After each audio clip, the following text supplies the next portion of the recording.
यानी अन्य पिछड़ा वर्ग का जाति आधारित जनगणना आजादी के 75 साल बाद भी न कराना शासक वर्ग द्वारा किया जा रहा एक बड़ा षड्यंत्र है, एक गंभीर चर्चा।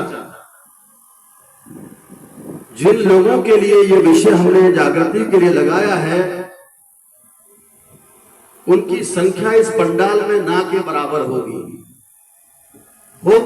मगर कुछ प्रतिनिधि के रूप में होगी। मगर भारत में उनकी जनसंख्या 65 से 70% है। अगर गिनती करके निकाला जाए तो जैसे बिहार राज्य की पिछड़े वर्ग की जनगणना नीतीश कुमार जी ने करवाई तो 65% निकल कर आई, और जिस तरीके से भारत की जो आबादी है वो आबादी लगभग 150 करोड़ की है, 145-50 करोड़ की आबादी है।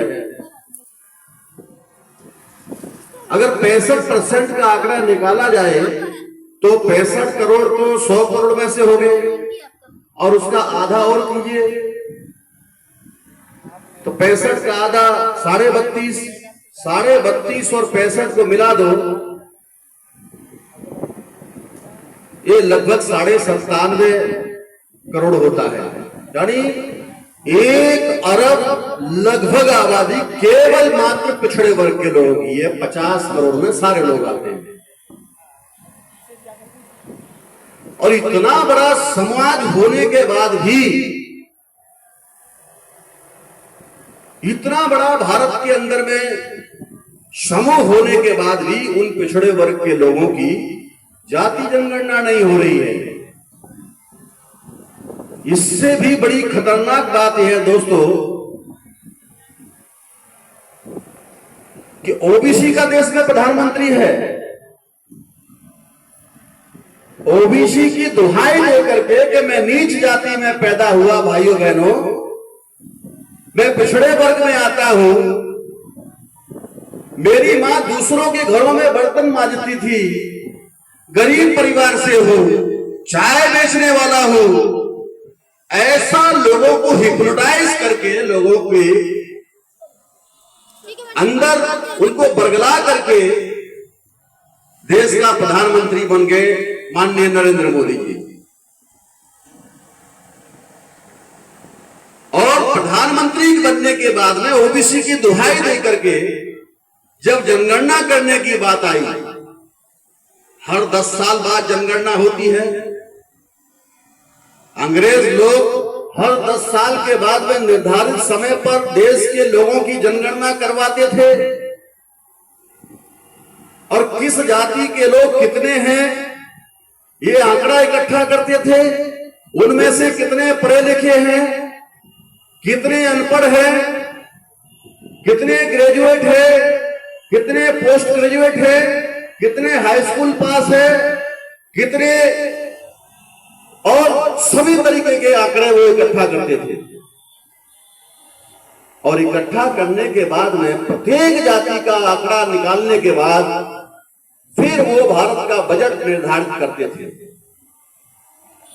कि जो पीछे रह गए हैं उनको आगे लाने के लिए, राष्ट्र की मुख्य धारा में जोड़ने के लिए, जो ज्यादा बीमार है उसको ज्यादा अच्छे इलाज की जरूरत होती है, जिसकी बीमारी ज्यादा गंभीर है उसको उतने अच्छे इलाज की आवश्यकता होती है। तो अंग्रेज लोग इसका सारा डायग्नोसिस करते थे, और उसके बाद में जो पीछे रह गए लोग हैं उनको आगे लाने के लिए बजट बनाते थे। इनका एजुकेशन का बजट ये होगा, इनकी हायर एजुकेशन का बजट ये होगा। 1931 तक ये सारा मामला चलता रहता था और चलता रहा, और ओबीसी के प्रतिनिधि के रूप में उन्होंने लोगों को नॉमिनेट किया, और ये निर्धारित करते थे कि 10 साल में आप लोगों ने कितनी तरक्की किया। मगर साथियों, 1931 के बाद जब 1941 आया, 10 साल बाद, तो विश्व युद्ध चल रहा था दूसरे नंबर का। वो दूसरे विश्व युद्ध के कारण जनगणना नहीं हो पाई और पुराने आंकड़े ही दोबारा से घोषित कर दिए गए, थोड़ा बहुत उसमें मिर्च मसाला लगा करके। 1951 आ गया। अब देश तथाकथित रूप से आजाद हो चुका था। अंग्रेज लोग भारत में शासक नहीं थे। भारत का शासक 3.5% जाति के डीएनए के अनुसार जो विदेशी लोग हैं, जो भारत में शासक वर्ग है आज की तारीख में, वो बन गए थे। पंडित जवाहरलाल नेहरू देश के प्रधानमंत्री बन गए। भारत के जनगणना कमिश्नर ने जब पत्र लिख करके पंडित नेहरू जी से पूछा कि पंडित जी, क्या जैसे अंग्रेज लोग जाति के आधार पर जनगणना करवाते थे, उसी आधार उन्हीं तथ्यों के आधार पर देश में जनगणना होगी? कृपया मार्गदर्शन करने का कष्ट करें। तो प्रधानमंत्री कार्यालय से, पीएमओ से लिखित में एक लेटर जारी किया गया, नहीं होगी। केवल शेड्यूल कास्ट के लोगों की, जिनको अनुसूचित जाति कहा जाता है हिंदी में, शेड्यूल ट्राइब के लोगों की, जिनको आदिवासी जनजाति कहा जाता है, उन्हीं की जनगणना मैंडेटरी है कॉन्स्टिट्यूशन के अकॉर्डिंग। संवैधानिक रूप से उनकी बंधन कारक है। उनकी जनगणना जाति के आधार पर ही होनी चाहिए। इसके अतिरिक्त मुसलमानों की जनगणना होनी चाहिए और दूसरे जो धार्मिक अल्पसंख्यक लोग हैं उनकी रहेगी। इन सब की होने के बाद में बाकी जितने भी लोग बचते हैं, चाहे वो बैकवर्ड हो, कोई भी हो, धर्म के नाम पर जनगणना होगी, जाति के आधार पर नहीं होगी। तो 52% ओबीसी का खाता ही नहीं खुलने दिया पंडित नेहरू जी ने। कांग्रेस नाम का जो अकाउंट था, जिसके अकाउंट होल्डर खुद जवाहरलाल नेहरू और गांधी जी और ये बहुत सारे लोग रहे, उस खाते में सारे बैकवर्ड क्लासेस का, सारे ओबीसी समाज का वोट जाता था in the name of Hindu.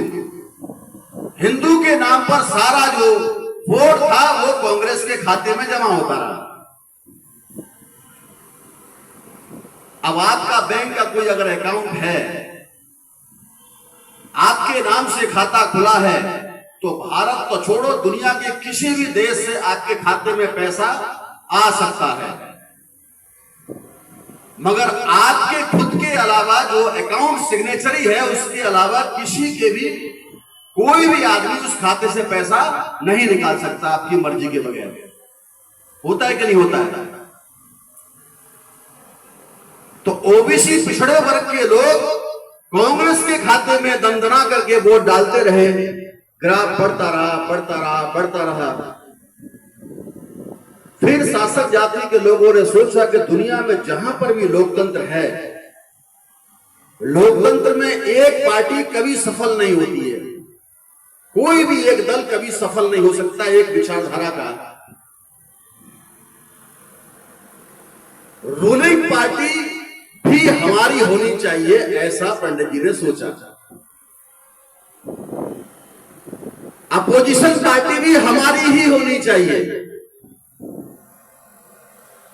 अगर अपोजिशन पार्टी में देश के वास्तविक नागरिक, आदिवासी, पिछड़े वर्ग के लोग, शेड्यूल कास्ट के लोग, अगर यही लोग लीडरशिप करेंगे, नेतृत्व करेंगे, बाबा साहब अंबेडकर ने उसमें आरपीआई का कंसेप्ट रखा था, तो एक ना एक दिन जो ये विपक्ष में बैठेंगे, साल, 2 साल, 5 साल, 2-3 कार्यकाल के बाद में ये रूलिंग में भी आ सकते हैं। इसलिए ये खतरा पंडित जी को दिख रहा था, कांग्रेस के लोगों को दिख रहा था। इस खतरे से उभरने के लिए उन्होंने अपने ही कुछ भाई बंधुओं को तैयार किया और आरएसएस के श्यामा प्रसाद मुखर्जी के द्वारा भारतीय जनसंघ नाम की एक पार्टी का निर्माण किया 1951 को, 21 अक्टूबर को। 1951 21 अक्टूबर को जब जनसंघ का निर्माण हो गया तो उसको तो कोई जानता नहीं था। नेहरू जी ने उसको पूरे भारत में जनवाने का काम किया, जिसके कोई नाम तो कुत्ता भी नहीं जानता था। नेहरू जी देश में प्रधानमंत्री थे, उन्होंने ही ये आरएसएस के लोग, ये जनसंघ के लोग, कांग्रेस पार्टी के लिए खतरा है, ऐसा विरोध में बोल करके गांव गांव तक, घर घर तक पहुंचाने का काम नेहरू की मेहरबानी की वजह से वो जनसंघ को जाना। 1965-66 में नेहरू जी इस दुनिया में नहीं रहे। 67 में आकर के पहली बार जनसंघ का 10 साल तक उनकी जमानतें जब्त होती रही, फिर खाता खुला और 10 साल के बाद में 77 में आकर के फिर उन्होंने तमाम बिहार, झारखंड उस समय नहीं था, बिहार के, उत्तर प्रदेश के जयप्रकाश नारायण और तमाम लोगों ने मिलकर के जनता पार्टी, लालू प्रसाद यादव जी, रामविलास पासवान जी, नीतीश कुमार जी, शिबू सोरेन जी, जो सीनियर लोग थे, इन लोगों ने मिलकर के जनता पार्टी को तैयार किया और कांग्रेस के विरोध में जाकर के पहली बार गैर कांग्रेसी सरकार जनता पार्टी की बनी। जनगणना का मामला जब आया साथियों, तो 51 में जनगणना नहीं हुई। 61 में नेहरू जी ने फिर जनगणना पर रोक लगाने का काम किया पिछड़े वर्ग के लोगों की। जब फिर 10 साल के बाद में 71 की बारी आई, 71 की बारी आई, तो नेहरू जी देश में नहीं थे, दुनिया में ही नहीं थे। उनकी बेटी देश की प्रधानमंत्री इंदिरा गांधी जी, जो काम बाप ने किया वही काम इंदिरा अम्मा ने भी किया। उसने भी ओबीसी की जनगणना पर रोक लगाने का काम किया और 1991 में 81 के बाद, 81 में भी इंदिरा गांधी थी, 84 में वो भी मारी गई, फिर 91 आया, 91 में फिर पीवी नरसिंह राव नाम का व्यक्ति देश का प्रधानमंत्री थे, उन्होंने भी जनगणना नहीं होने दिया। 2001 की जब बात आई तो पंडित जवाहरलाल नेहरू के बाद में पंडित अटल बिहारी वाजपेयी बीजेपी के प्रधानमंत्री थे। बीजेपी ने भी उस पर रोक लगाने का काम किया। आप लोग बीजेपी कांग्रेस को अलग अलग समझते होंगे, अलग अलग नहीं है, एक ही है। और 2011 में फिर मनमोहन सिंह देश के प्रधानमंत्री थे, उन्होंने फिर रोक लगाई और 2021 में जनगणना होनी थी, उस पर जनगणना नहीं होने दिया। देश में एक पिछड़ी जाति का, ओबीसी का आदमी प्रधानमंत्री है, सुप्रीम कोर्ट में जाकर के हलफनामा दाखिल किया प्रधानमंत्री कार्यालय से कि ओबीसी की जाति आधारित जनगणना नहीं होनी चाहिए, हिंदू के नाम पर होनी चाहिए।